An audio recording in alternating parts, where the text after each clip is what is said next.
Қош келдіңіздер, құрметті оқушылар, студенттер. Менің аты-жөнім Жаңабаев Мансұр болады. Болашақ математика пәнінің мұғалімімін, қазіргі 3-ші курс студентімін. Бүгін біз өтетін тақырып квадрат теңдеу және оның шешу жолдары болып табылады. Соларды өтетін боламыз. Жалпы квадрат теңдеу дегеніміз не? Квадрат теңдеу дегеніміз айнымалының екінші дәрежелі теңдеуі болып табылады.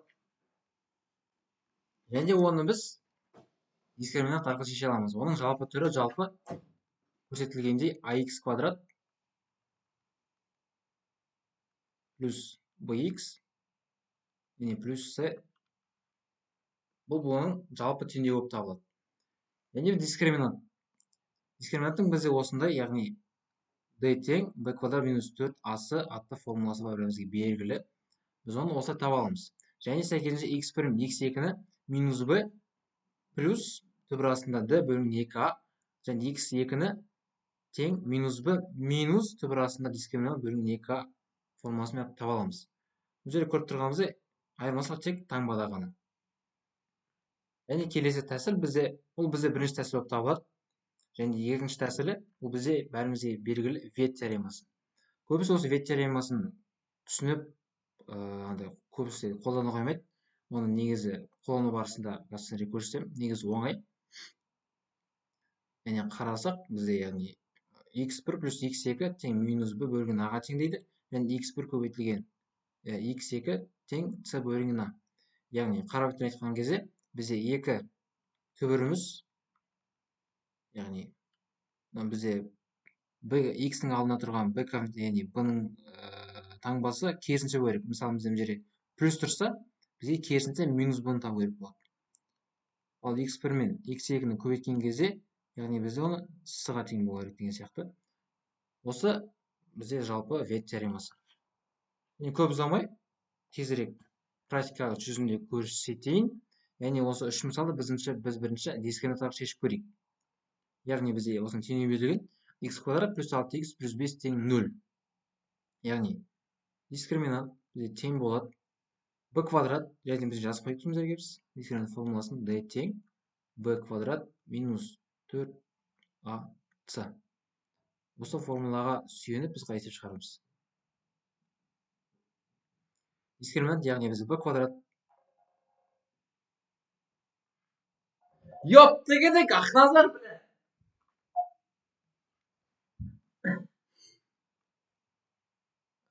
Осы формулаға сәйкес біз есеп шығарамыз. Яғни бізде d тең, бізде b-ның орны бізде 6, яғни 6-ның квадраты бізде 36 минус 4 көбейтілген a-ның орны бізде 1 және c-ның орны бізде 5. 36 минус 4 көбейтілген 1 минус көбейтілген 5. Яғни бізде 4 көбейтілген 1 4, 4 көбейтілген 5 20. 36-тан 20 азайтсақ бізде 16. Яғни бізде жаңағы x1 x2-ның формуласын жазып қойып, яғни x1 x2 ол бізде формуласы болады. Минус b плюс минус түбір астында дискриминант бөлінген 2a. Осы формулаға сүйеніп бізге x1 x2-ні табамыз. Яғни сәйкесінше x1 x2 бізде тең болады. Минус b бізде яғни 6 бізде b-ға тең, а минус b бізде сәйкесінше минус 6-ға тең. Яғни плюс минус түбір астында дискриминант дейді бізде, яғни 16-ның түбір асты бізде 4-ке тең. Енді 2 көбейтілген a бізде 1-ге тең, жазбай ақ қойып. Енді біз бірінші случаймен есептейік, екі случай бар, яғни x1 x2.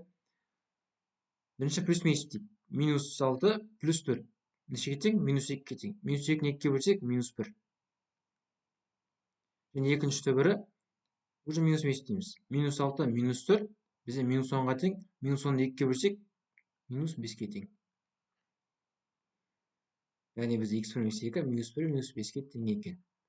Және екінші теңдеуді осылай шығара салайық, яғни оңай. Дискриминант табайық. b квадрат бізде яғни b-ның орнында 4 тұр, 16 минус 4, a-ның орнында 1 тұр, оны жазбай ақ қойып. Және де с бізде 21-ге тең, минус 21-ге тең. Неше болады? Бізде яғни 16 минус 4 пен минус 24-ге өтсек, яғни там өзгереді, плюс 84, яғни 100. x1 x2-ні табайық. x2 тапсақ, яғни минус 1 бізде минус 4 плюс минус түбірасына дискриминант 100-дің түбірасы, яғни бізде 10-ға тең, және де көбейтілген 2 көбейтілген а. Бізде а 1-ге тең, жазбай қойық. Осыны есептейік. Минус 4 плюс 10 бізде 6, 6 бөлген 2 3-ке тең. Және минус 4 минус 10 бізде минус 14, минус 14-ті 2-ке бөлеміз 7-ге тең. Минус 7-ге тең. Және соңғысын осыған сүйеніп шығарасайық. Яғни біз дискриминант табамыз. 2-ның квадраты бізде 4 минус 4 көбейтілген, яғни аның орнына 1-ге тең. Және де сының орнына біз минус 48 көбейтеміз. Минус 48. Яғни 4 минус 4 пен минус 48-ні көбейтсек там өзгеріп плюс жазып қойып. 4 пен 48-ні көбейтсек бізде неше болады? 160, 192, я? 4 пен 192 қоссақ бізде 196. Сәйкесінше x1 мен x2-ні табайық. Минус b, яғни бізде минус 2 плюс минус 196-ның түбірасына алсақ, бізде ол неше 14-ке тең. Және бөлінген 2 көбейтілгені 2. Минус 2 мен плюс 14 алсақ, плюс 12, плюс 12-ні 2-ке бөлеміз 6.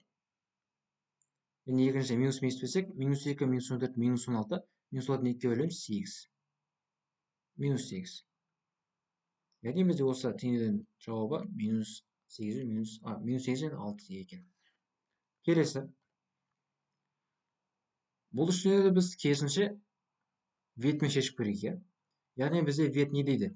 Бізге формуланы жазып қойып, біз қай жерге мына жерге жазып қойып. Яғни жазып қойып, яғни бізде x1 қосылған x2 бізде тең болады минус b-ға, ал x1 көбейтілген x2 тең болады с-ға. Негізі басында сіздерге осы вет теоремасы қиындыққа соғуы мүмкін, бірақ біз оны практика жүзінде көп қолдану барысында біз оның дискриминантқа қарағанда тиімдірек екенін түсінеміз. Яғни жазып қойып, біз мына жерге x1 плюс x2 бізде нешеге тең, яғни минус болса, минус 4 бізде тамба минус плюс болады да, яғни 4-ке тең болады. Ал x1 мен x2 бізде нешеге тең? 3-ке тең.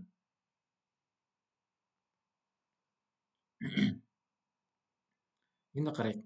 Қандай сан бізде 2 санды қосқан кезде 4 болады, а көбейткен кезде 3 болады. Әрине, бұл бізде x1 мен 1 мен және x2 3-ке тең, я? Яғни біз 1 мен 3-ті қосақ 4-ке тең, ал екеуін көбейтсек біз 3-ке тең болады. Келесін қарастырып көрейік. Бізде бұл x1 мен x2-ні қосқан кезде минус болса, яғни бұл жерде плюс тұр, яғни бізде минус 6-ға тең. x1 мен x2-ні көбейтсек, бізде ол 5-ке тең болу керек. Ой, минус 6-ға тең, я? Енді ойланып көрейік. Қандай екі санды біз қосқан кезде минус 6-ға тең болады, ал қандай сан 2 көбейткен кезде 5-ке тең болады. Сәл ойланып көрейік, я? Яғни бізде x1 бізде минус 1-ге тең болады, ал x2-міз бізде минус 5-ке тең болады. Енді қарайық, біз минус 1 минус 5-ті қоссақ минус 6-ны береді, минус 1 мен минус 5-ті көбейтсек, яғни бізде плюс 5-ті береді. Енді соңғысын қарастырып көрейік, яғни x1 мен x2-ні қосқанда бізде ол 7-ні беру керек. x1 мен x2-ні көбейткен кезде бізде ол 10-ды беру керек. Қарайық. Бізде қандай екі санды қосқан кезде 7-ні береді, ал көбейткен кезде 10-ды береді. Әрине бұл бізде x1 бізде 2-ке тең, ал x2-міз нешеге тең, яғни 5-ке тең. 2 мен 5-ті қоссақ 7 болады, көбейтсек сәйкесінше 10 болады. Енді келесі мысалға қарастырайық. Көбінесе осы вет теоремасы қолданған кезде, яғни бізде а коэффициенті, яғни белгілі бір санға тиесілі болған кезде ветқа келістіре қалады. Бұл жерде біз бүйтеміз. Жай ғана минус 2x, яғни мынау а коэффициентін с-ға көбейтіп жібереміз. Яғни біз 5-ті минус 7-ге көбейтіп жібереміз. Яғни 35. 35. Енді осыны шығарып көрейік. Яғни x1 плюс x2 бізде 2 тең болу керек. Және x1 көбейтілген x2 бізде тең болу керек минус 35-ке. Яғни бізде қандай екі санды қосқан кезде 2-ке тең, а көбейткен кезде минус 35-ке тең. Әрине бұл 7 мен минус 5, е? 7 мен минус 5-ті қоссақ бізде 2-ке тең, көбейтсек минус 35-ке тең. Енді қарайық. Біз мана басында біз 5-ті с-ға көбейттік қой. Енді біз осы жауаптар алғаннан кейін біз оны 5-ке бөліп жібереміз. Мәнімізді жоғалтпас үшін. Яғни бізде екі түрі ответ шығады осындай, жауап шығады. Яғни біреуі бізде 5-тен 7 тең ответ, екіншісі яғни бізде минус 1 деген жауап шығады. Мынаны қарастырып көрейік. Яғни x квадрат плюс 10x 11 минус 1 көбейтсек минус 11 тең 0-ге. Енді бізде x1 плюс x2 бізде минус 10-ға тең. Және x1 көбейтілген x2 бізде нешеге тең? Минус 11-ге тең. Яғни бізде минус 10 мен минус 11, яғни осы. Бізде қандай екі санды қоссақ бізде минус 10 шығады, ал көбейтсек минус 11. Әрине бұл бізде минус 11 мен сәйкесінше 1 деген жауап.